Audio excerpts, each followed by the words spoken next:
যদি ভিজে মাটির গন্ধ তোমার গল্প কথা শোনাতে চায়। না, গান শোনানোর জন্য আসেনি আজ। বেশ কয়েক বছর আগেকার কথা। ফেব্রুয়ারি মাস, শিলং বেড়াতে গেছি। কোথাও বেড়াতে গিয়ে এই যে আমার প্রপার শহরে থাকতে ভালো লাগে না, এটা আমার অনেক পুরনো রোগ। তাই সেবারও আমি পুলিশ বাজারে ছিলাম না। শিলংয়ে একটা গল্ফ কোর্স আছে মাওপুনের দিকটায়, সেখানে ছিলাম একটা গেস্ট হাউসে। প্রতিদিন চেষ্টা করতাম ঘোরাঘুরির ব্যাপারটা সন্ধ্যার মধ্যে কমপ্লিট করে নিতে, কারণ সন্ধে হলে আমি ওই গল্ফ কোর্সের এক ধারে গিয়ে চুপ করে বসে থাকতাম। আর মাঝখানে তো একদিন কোথাও বেড়াতে যাওয়ার রাখিনি। সেদিন অনেকটা সময় ওই বিখ্যাত গল্ফ কোর্সের ধারে বসেছিলাম। মিঠে রোদ, ফেব্রুয়ারির হালকা ঠান্ডা হাওয়া, দুরন্ত কম্বিনেশন। সাদা জামা, নীল প্যান্ট বা নীল স্কার্ট পরা ছেলে মেয়ের ছোট্ট ছোট্ট দল গল্ফ কোর্সের মাঠটা পেরিয়ে বাড়ি ফিরছে। আর আমি দিগন্ত বিস্তৃত সেই সবুজ মাঠে হেলান দিয়ে শুয়ে সামনে তাকিয়ে আছি। চারপাশে আওয়াজ বলতে এদিক ওদিক পাখিদের আওয়াজ। নেহাত আমি বাবর বাচ্চা নই আর আমার চুগতাই তুর্কি ভাষা জানা নেই, তা না হলে আমি ওই হামি আস্ত এর একটা রিপ্লেসমেন্ট হয়তো লিখেই ফেলতাম। ফেব্রুয়ারি মাসে শিলংয়ে সাধারণত বৃষ্টি হয় না, কিন্তু সেবার হয়েছিল। ওই যে রেস্টের সকালবেলায় প্রায় 2 ঘন্টা, তারপর আবার আকাশ পরিষ্কার, মিঠে রোদ। আমি ব্রেকফাস্টের পর গিয়ে বসেছি ওই চমৎকার জায়গাটিতে। হঠাৎ কি জানি কোথা থেকে বৃষ্টি। তারপর সম্ভবত গল্ফ কোর্সের ওখানকার খেলোয়াড়দের জন্য তৈরি একটা শেডের আড়ালে গিয়ে বসলাম। ওরকম দিগন্ত বিস্তৃত ফাঁকা মাঠে যখন বৃষ্টি হয় তখন তার একটা আলাদা আওয়াজ থাকে। ঠিক যেমন উত্তরবঙ্গের কোনো এক নাম না জানা নদীর ধারে যদি অগস্ট মাসে বৃষ্টি হয়, অঝোর ধারায় বৃষ্টি,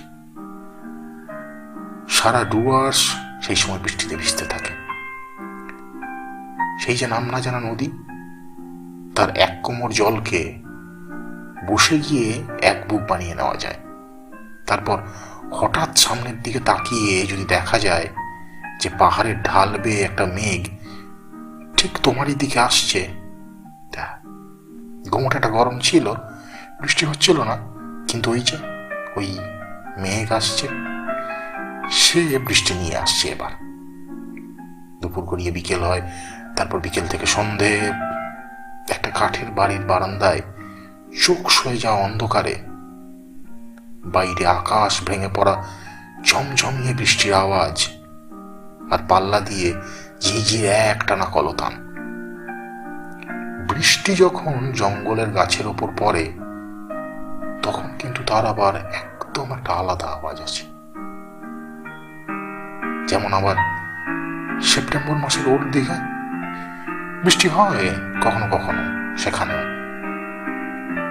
এই ওল্ড দীঘার কিন্তু একটা আলাদা মজা আছে, অন্তত আজ থেকে 10 বছর আগে অব্দি ছিল। কারণ ঝাউবন বলে একটা বস্তু তখনও খানিকটা ছিল, খানিকটা নির্জনতাও ছিল। এখন আদৌ আছে কিনা আমি জানি না। এই হঠাৎ বৃষ্টিতে সেই ঝাউবনে বসে ভিজতে ভিজতে সমুদ্র দেখা যেত।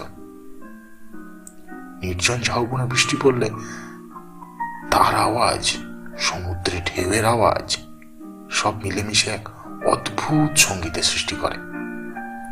দূর সমুদ্রে হয়তো কোনো মাছ ধরা ট্রলার দেখা যাচ্ছে।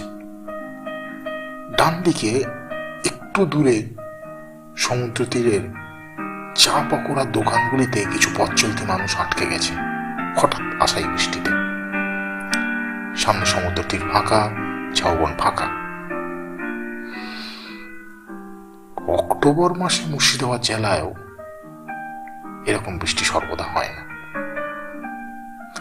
এরকম এক বৃষ্টি ভেজা গঙ্গার ঘাটে সন্ধেবেলায় সারাদিন গরম থাকার পর বৃষ্টি বরাবরই একটা আনন্দ নিয়ে আসে।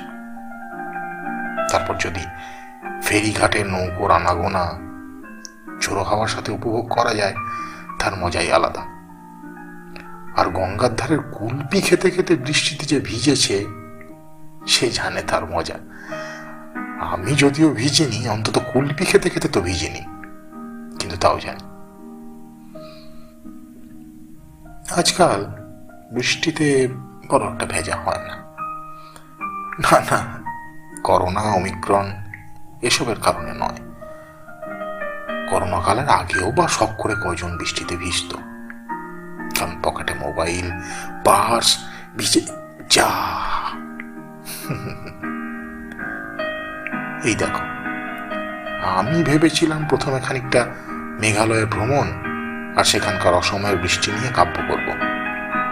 সে আর হলো না। হবে তাহলে অন্য কোনো একদিন। আপাতত জানলা দিয়ে সুন্দর একটা ভিজে বাতাস আসছে, তার সঙ্গে আসছে না ভিজে মাটির গন্ধ। আর এ পোড়া শহরে কই, আসছে কোনো কিছুর একটা পকোড়া ভাজার গন্ধ। ইস, জঘন্য।